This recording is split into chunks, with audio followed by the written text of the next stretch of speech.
Delimitation म्हणजे लोकसंख्येच्या आधारे मतदारसंघाची फेररचना.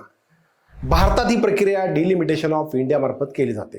प्रत्येक जनगणनेनंतर लोकसंख्येतील बदल लक्षात घेऊन मतदारसंघाचे क्षेत्रफळ आणि संख्या निश्चित केली जाते. किंबहुना देशातील राजकारणात सध्या डिलिमिटेशन अर्थात मतदारसंघ पुनर्रचनेच्या मुद्द्यावर राजकारण मोठ्या प्रमाणात तापलंय.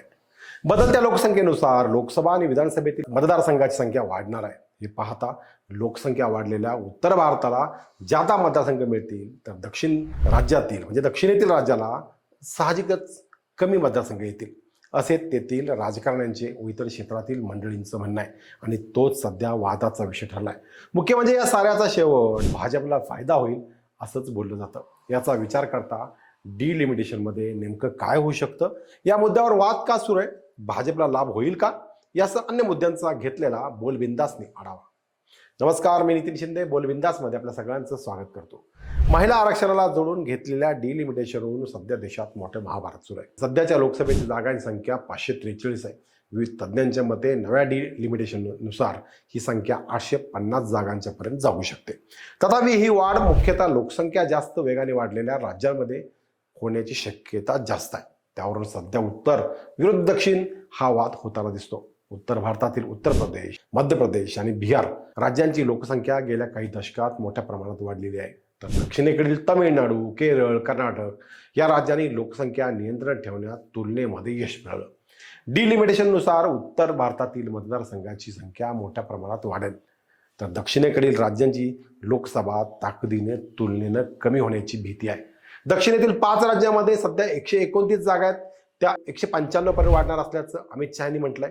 दुसऱ्या बाजूला उत्तरेतील जागांची संख्या 150 जागा असून त्या 260 पर्यंत जाऊ शकतात असं सांगितलं जातं. महाराष्ट्रात 48 लोकसभा मतदारसंघ आहेत, त्यामध्ये आणखी 24 वाढ होईल, म्हणजे मतदारसंघ होतील 78. या पार्श्वभूमीवर ज्यांनी लोकसंख्या नियंत्रणात ठेवली त्यांना शिक्षा का, असा सवाल दक्षिणेतील राज्यांनी केलाय. तामिळनाडूचे मुख्यमंत्री M.K. स्टॅलिन यांनी तर फेररचना विधेयकाची प्रत अक्षरशः जाळून त्याचा निषेध केला. पंतप्रधान नरेंद्र मोदी यांनी मात्र कोणत्याही राज्यावर अन्याय होणार नाही, संतुलन राखलं जाईल आणि राष्ट्रीय एकात्मता लक्षात घेऊन निर्णय घेतला जाईल असं सांगत सर्व आरोप फेटाळले.